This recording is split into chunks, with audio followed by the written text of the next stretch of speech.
Commodore 64.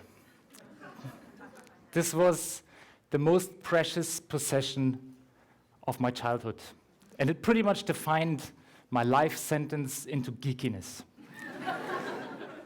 As you might see, I mean, I spend a lot of time in front of machines. I love technology. And why not? I mean, we're living in these precious times. We're living in the age of internet. We're seeing the birth of the PC. We're seeing smartphones. We're seeing wearable technology. It is amazing times. I mean, I think human civilization never changed so quickly, so much as right now. And it is a technological revolution we are living in. And yes, revolutions are amazing, exciting, but revolutions are also quite rough sometimes because there's a lot of new stuff entering in our life, and we have to learn how to deal with them. And learning means we have to cross a border, we have to cross a limit to know where is the point of pain. And exactly this pain point I feel when I'm browsing my social network feeds for hours and hours, when I'm chasing notifications on my smartphone and precious hours evaporating into nothing. I guess all of you made this experience already.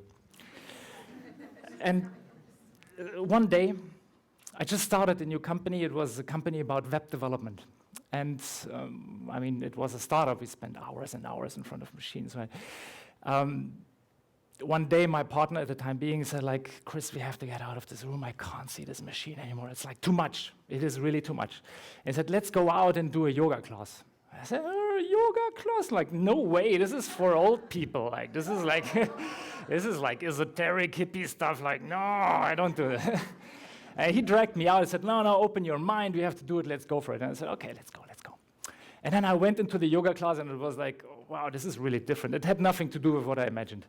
It was a journey into myself. It was, of course, all this lot of monkey positions, and you do, but this is what I learned, to my biggest surprise. This was just a preparation for a journey inwards and for meditation, for an exercise to be aware and to learn about yourself. It is mental hygiene. It's cleaning up your human CPU. It's putting order up there.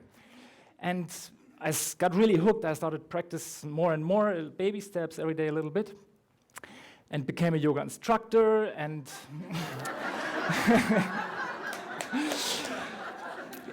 and I mean, I got all these benefits. I guess you all heard about it. Like suddenly I could sleep like a baby again, where I had before insomnia, and I was like always haunted by business and things and emails. And my breathing got better, my posture, my muscles, and all that. But the best thing of it was this subtle happiness I felt. This subtle, and it was a subtle but genuine happiness. And of course, I wasn't always happy, but it was this capacity for being much more happy. This was great. So one day, I'm in my happy hippie life, and a good old friend approached me and said, like, Chris, it's time. We have to start this. Please help me do this new agency. It's an innovation agency. It's technology, but it's all about meaningful projects. We want to do the maximum amount of meaningful projects, and we do it as a social enterprise. It's not so much about the money. We have to do great projects. And my inner geek was like, oh, technology, here we go. This has to be. So there it goes. Happiness was fine, but okay, technology, here we go again. Then I said, like, I had to take something over. I said, like, okay, where's the learning of this? So I learned from yoga, then when I shut down my information, when I make this journey into myself, I increase my happiness. So there's a lot of more variables in the game, but that was something that I learned. And then what is happening with technology that it makes us so addictive? And I started to learn a lot because I had to find something in the middle, some sweet spot. And I started to read a lot. And I came on something very interesting, which is the human reward system. It is a system which evolution has provided us with to help us to survive. It is a bunch of neurotransmitters which is put into our system. It's dopamine, serotonin, oxytocin. It's complicated things, but basically it works when anything what we do good for our survival, sex, food, protection, being in the group, and all the social stuff. Then we get this little dopamine kick and we feel great. It's a fleeting pleasure, but it's definitely a pleasure. Problem is, the evolution is slightly slow. So this was good for cavemen. That's not good for our lives anymore, right? Like evolution can't really keep pace with this amazing speed technology brought into our life. Let's go into some of those examples where those evolutionary carrots which are kind of misbehaving. Fast food is one of the big ones. Fast food is high caloric food. It has just the right amount of salt, sugar, and fat to give us the biggest dopamine kick. And the food industry is putting a lot of effort and long, tedious processes to test us and to refine the food to make it more and more addictive. Problem is, fast food is definitely not good for our survival. It's actually killing us. So there's something out of balance. The next example, it's working already, you see?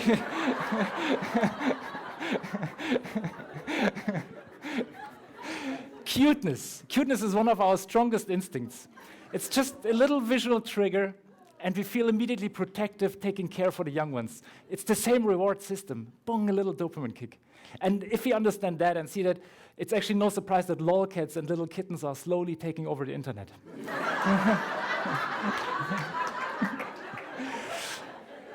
So the next example is actually quite close to home. In our agency, we create a lot of applications, social networks, all those stuff, which are consumed on all kind of different devices. 153 people like my post. Wow, this is great. Somebody I don't even know wants to be my friend. It's great. It's the same human reward system. It's about social acceptance. The more social acceptance, the more protected, better for our survival. The problem is why are those things are so addictive, so quickly addictive into our life? And there's one big reason, and that's called user tracking, or even professionals call it growth hacking. And it happens in a way that with the technology provided, it's possible to track each little step we do in our applications with statistical data. So we can accumulate very, very quickly huge amount of data from all users. Whenever you use your phone, your usage is tracked, and the professionals behind, we are updating these applications in very quick iterations, and each iteration, the application gets a little bit more addictive. This leads to this. We can see it all around us. We go into a restaurant and we see a romantic dinner, a couple on a 5-inch touchscreen. Whole families are addicted to their tablets and to their phones. Doctors in Korea and in Japan talking about rising levels of internet addiction and even digital dementia. There was a recent US study where 73% of US adults are reported to feel panicked. I mean, listen to this, panicked, very strong sentiment, when they accidentally misplace their smartphone. That is not empowering technology anymore. That is, something is getting wrong. And I don't think it has to be this way. And there comes the good news. Besides this slightly outdated reward system, which is so easily hacked by all kinds of people, nature gave us also something amazing. It's a true super weapon, and it's called willpower. Right? With willpower, we can overcome everything. And we continuously overcoming things. We overcame tobacco. We are overcoming right now fast food and a healthy way to eat. And the next battleground will be digital media. And this is a message for everybody out there who's creating applications in social media. We have to create applications in social media in a much more sustainable way that they provide us a long-lasting added value to our lives. We have to put a happiness factor.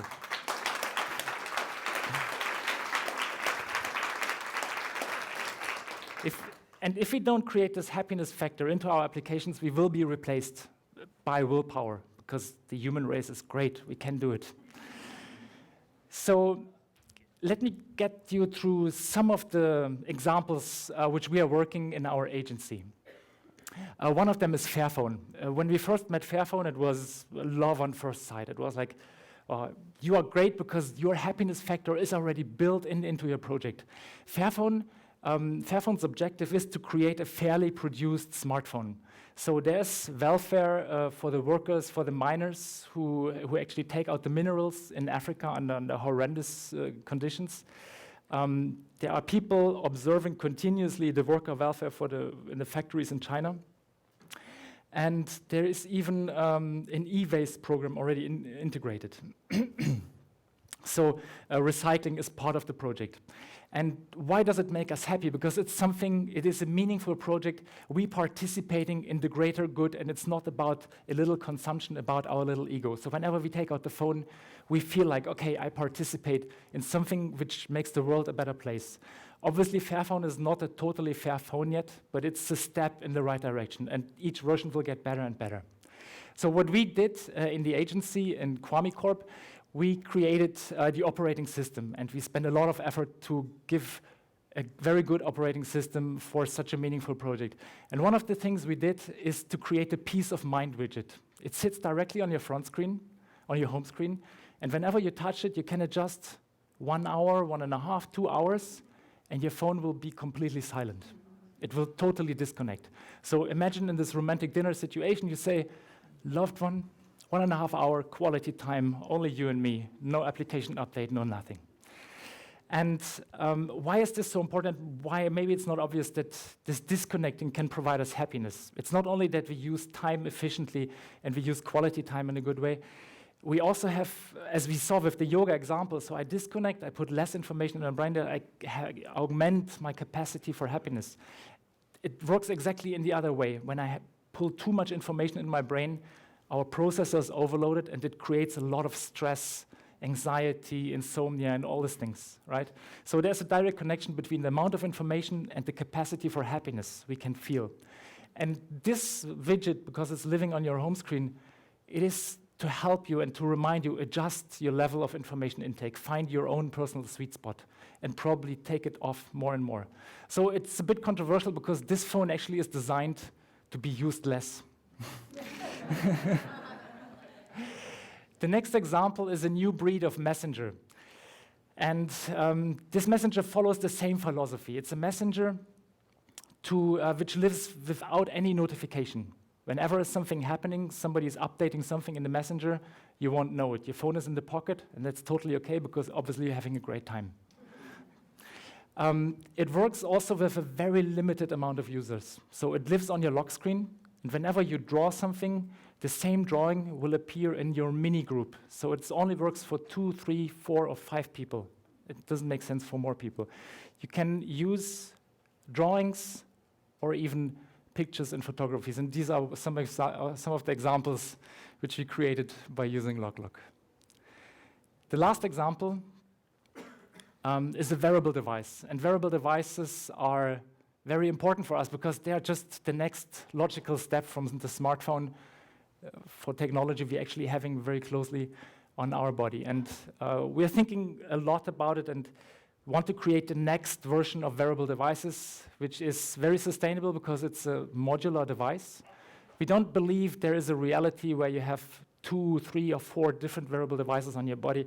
That doesn't feel right. That's something like we don't want to be robots. But one wearable device might just be the thing. So having it modular, you can just add and replace exactly the functionalities and technology you need to make it versatile and individual for you so that it's just right. One of the biggest user experience also is that we really take very seriously care for notifications. So only the most important and the only necessary informations will come from the smartphone to your wearable and tell you that something is happening, to incentivize you to leave your smartphone more and more in your pocket. Disconnecting, more happiness, right? It's the same logic. And this is the device which is just now created in a fabric in a company in Italy. The first module we created, which is very dear to my heart, it's called the bond pair module. The bond pair module is a new way of communication. So we are thinking, how can we use this very privileged space? This technology is so close on my body and has this direct skin contact. And I'm a lousy talker in relationships. I'm not good at it. I just, sorry, wife. Like I'm, but I'm a good hugger, and I'm not so bad in kissing. So I like, I like to touch, and so whenever I'm far away from my wife, then I pull out the phone and I send this sweet little SMS and this context, and it's kind of, no, I don't like it because it's repetitive. So I was thinking, how can I make my life more efficient? How can we do this? And it was just last year, Valentine's Day, it was one of those situations. I want to be synchronized. I want to be close to my wife. I love her dearly, right? So we came up with this module, which is a one-on-one communication channel. So when I touch it, I send a little tickle to her. And she feels it, and I can transmit with a little touch. I can transmit so much. I tell her, I'm with you, I'm in touch with you, and I love you. And when I have a lucky day, I get something back, right?